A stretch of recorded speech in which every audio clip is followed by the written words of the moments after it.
গত ১৩ই জুন থেকে শুরু হওয়া ইরান-ইসরায়েল ১২ দিনের যুদ্ধের সমাপ্তি ঘটেছে। উভয় পক্ষই শেষ পর্যন্ত যুদ্ধবিরতিতে রাজি হয়েছে এবং শান্তি চুক্তিতে স্বাক্ষর করেছে। আজকের আলোচনায় থাকছে এই যুদ্ধে কে এগিয়ে ছিল, কে কতটা ক্ষতি করল, কে কার লক্ষ্যে কতটুকু সফল হলো। আসসালামু আলাইকুম ওয়া রাহমাতুল্লাহি ওয়া বারাকাতুহু। ইসরায়েল ১৩ই জুন ইরাকের আকাশসীমা ব্যবহার করে ইরানের ওপর আকাশপথে প্রথম হামলা চালায়। এই হামলার মূল লক্ষ্য ছিল ইরানের পরমাণু কেন্দ্র ও সামরিক অবকাঠামো। ইসরায়েল এই অভিযানের নাম দেয় অপারেশন রাইজিং লায়ন। এই অভিযানে ইসরায়েল ব্যবহার করে F-35 স্টেলথ জেট। তাদের সেরা ড্রোনসমূহ যেমন IAI হার্প, হেরন টিপি, হারমেস 900। এই অভিযানে ইসরায়েল ইরানের ইস্পাহান, তেহরান, ফেরদো, কেরামানশাহ, নাতাঞ্জ পারমাণবিক কেন্দ্রগুলোতে হামলা চালায়। এছাড়া বহু বিমান ঘাঁটি ও সামরিক স্থাপনাও লক্ষ্যবস্তু হয়। এই হামলায় ইরানের সশস্ত্র বাহিনীর chief of staff general Mohammad বাঘেরি, বিপ্লবী গার্ড কমান্ডার হোসেইন সালামি ও IRGC জেনারেল গোলাম আলী রশিদ নিহত হন।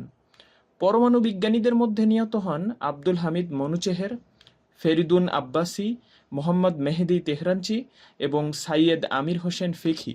ইরান অবিলম্বে পাল্টা আক্রমণ করে এবং এই আক্রমণের নাম ইরান দেয় অপারেশন ট্রু প্রমিস। এই আক্রমণে ইরান ব্যবহার করে বেশ কিছু হাইটেক ক্ষেপণাস্ত্র: সেজ্জিল ব্যালিস্টিক মিসাইল, খোর্রামশার, কাদর, ফাতে ১১০, হাইপারসনিক ফাতে 360, ফাতে 360D5। এই ক্ষেপণাস্ত্রগুলোর মধ্যে বেশ কিছু হাইপারসনিক মিসাইল ছিল, যেগুলোর গতি ছিল ম্যাক ১২ থেকে ম্যাক ১৪ পর্যন্ত। ইসরায়েল এসব থামাতে সম্পূর্ণ পরিমাণে ব্যর্থ হয়। এই দূরপাল্লার হামলাগুলো ইসরায়েলের হাইফা, তেল আবিব, তামরা, রেহোভাত, বাতিয়াম এর মতো শহরে আঘাত হানে। বেশ কয়েকটি সামরিক ঘাঁটি এবং বসতিতে ব্যাপক ক্ষয়ক্ষতি হয়। ইরান একই সাথে ডামি মিসাইল ব্যবহার করে এবং ইসরায়েলের আকাশ প্রতিরক্ষা ব্যবস্থাকে বিভ্রান্ত করে। মাল্টিহেড ক্ষেপণাস্ত্র দিয়ে বহু লক্ষ্যবস্তুতে আঘাত হানে একযোগে, যার ফলে ইসরায়েলের ইন্টারসেপ্টর স্টক দ্রুত নিঃশেষ হয়ে যায়। ইরানি সূত্র দাবি করে যে তারা 7টি F-35 ধ্বংস করেছে, যদিও এর পক্ষে নির্ভরযোগ্য প্রমাণ এখনও আসেনি। তবে বিভিন্ন সূত্রের মতে কমপক্ষে 3টি F-35 ইরান গুলি করে ধ্বংস করেছে, যার মধ্যে একটির পাইলট ধরা পড়ে। ইরান আরও দাবি করে তারা হেরন ও MQ-9 রিপার সহ বহু ইসরায়েলি ড্রোন গুলি করে ভূপাতিত করেছে। এগুলোর মধ্যে কিছু ধ্বংসের ভিডিও প্রকাশ হয়েছে। ইসরায়েলও পাল্টা হামলায় ইরানের কেরামানশাহ ঘাঁটিতে প্রায় 15টি ফাইটার জেট ও হেলিকপ্টার ধ্বংস করেছে, যা স্যাটেলাইট চিত্রে প্রমাণিত হয়েছে। এই পর্যায়ে ইরান কূটনীতিকভাবে একটি গুরুত্বপূর্ণ পদক্ষেপ নেয়। তারা স্পষ্টভাবে হুমকি দেয় যে প্রয়োজনে তারা হরমুজ প্রণালী, স্ট্রেইট অফ হরমুজ বন্ধ করে দেবে, যেখান দিয়ে বিশ্বের প্রায় 20% তেল রপ্তানি হয়। এই হুমকির ফলে বিশ্ববাজারে তেলের দাম দ্রুত ঊর্ধ্বমুখী হতে পারে বলে আশঙ্কা তৈরি হয় এবং এতে যুক্তরাষ্ট্র সহ পশ্চিমা বিশ্ব উদ্বিগ্ন হয়ে পড়ে। ইরান এই হুমকিতে যৌক্তিক প্রতিরক্ষা হিসেবে ব্যাখ্যা করে এবং বলে যে এই পদক্ষেপ নেওয়ার তাদের ন্যায্য কারণ আছে। প্রথম দিকে যুক্তরাষ্ট্র এই যুদ্ধে হস্তক্ষেপ করতে সরাসরি অস্বীকৃতি জানায়, কিন্তু যখন ইসরায়েল ইরানকে একা ঠেকাতে ব্যর্থ হয়, তখন ইসরায়েলের প্রধানমন্ত্রী বেনিয়ামিন নেতানিয়াহু যুক্তরাষ্ট্রকে সরাসরি হস্তক্ষেপের আহ্বান জানান। এরপর যুক্তরাষ্ট্র ইরানের পারমাণবিক স্থাপনাগুলোতে সরাসরি আক্রমণ চালায়। এছাড়াও যুক্তরাজ্য, ফ্রান্স, যুক্তরাষ্ট্র ইসরায়েলকে সহায়তা করে ক্ষেপণাস্ত্র প্রতিরোধে জর্ডান, বাহরাইন, সৌদি আরব, সিরিয়ার ঘাঁটিগুলো থেকে। ইরানি মিসাইলগুলো ইসরায়েল পর্যন্ত পৌঁছাতে জর্ডান, বাহরাইন, সৌদি আরব ও সিরিয়ার ঘাঁটি পেরিয়ে ইসরায়েলে পৌঁছাতে হতো। ঠিক সেখান থেকেই আসে প্রতিরোধগুলো। তারা থার্ড, এইজেস এবং অন্যান্য ডিফেন্স সিস্টেম ব্যবহার করে ইরানের প্রায় 47% ক্ষেপণাস্ত্র ভূপাতিত করে। তবে হাইপারসনিক ক্ষেপণাস্ত্রগুলো আটকানো যায়নি। ক্ষয়ক্ষতির দিক দিয়ে ইসরায়েলের যুদ্ধব্যয় অনেক বেশি ছিল। ইসরায়েল এই পুরো যুদ্ধে $8.7 বিলিয়ন ব্যয় করে। প্রতিদিনের ক্ষেপণাস্ত্র প্রতিরক্ষায় তার প্রায় ব্যয় $200 থেকে $300 মিলিয়ন। বেসামরিক খাতে তার ব্যয় ছিল $1.47 বিলিয়ন।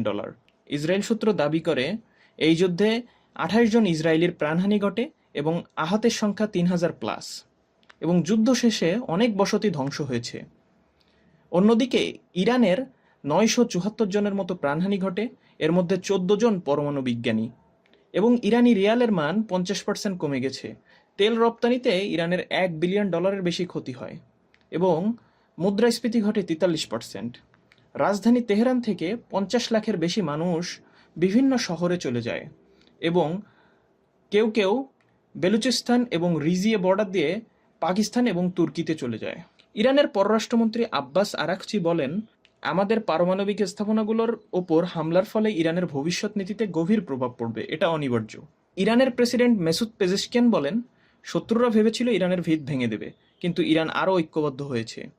এই যুদ্ধ আমাদের জাতীয় আত্মপরিচয় আরও দৃঢ় করেছে। আয়াতুল্লাহ আলী খমেনি বলেন, শত্রুরা যদি না চায় আমরা যুদ্ধবিরতি লঙ্ঘন করব না, তবে শত্রুদের ভুলে থাকা উচিত নয় ইরান কখনো তার অধিকার থেকে সরে আসবে না।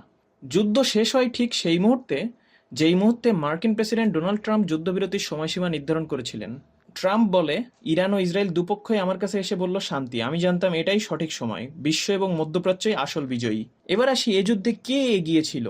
ইসরায়েল পারমাণবিক স্থাপনায় আঘাত করতে সক্ষম হলেও ইরানের সামগ্রিক প্রতিরোধ ক্ষমতা ভাঙতে পারেনি, বরং ইরান দেখিয়ে দিল তাদের প্রতিরক্ষা, আক্রমণ ও প্রতিশোধের সক্ষমতা এখনও অটুট। ইসরায়েল, যুক্তরাষ্ট্র ও তাদের মিত্ররা যুদ্ধটিকে এমন পর্যায়ে নিয়ে যায় যা সামগ্রিকভাবে পশ্চিমাদের উচ্চাভিলাষ ও ইরানের শাসন ব্যবস্থার পরিবর্তনের লক্ষ্যে পরিচালিত।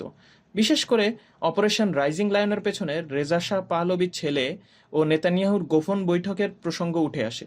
আপনাদের মতামত কি? এই 12 দিনের সংঘর্ষে কে বেশি এগিয়ে ছিল, ইরানের প্রতিরোধ নাকি ইসরায়েলের প্রযুক্তি? কমেন্টে আপনার মতামত জানাতে ভুলবেন না। আজকে এখানেই বিদায় নিচ্ছি। এ ধরনের ভিডিও পেতে আমাদের সাথেই থাকুন। ডিফেন্স ডাইনামিক্স সত্য প্রচারে কুণ্ঠিত বোধ করে না।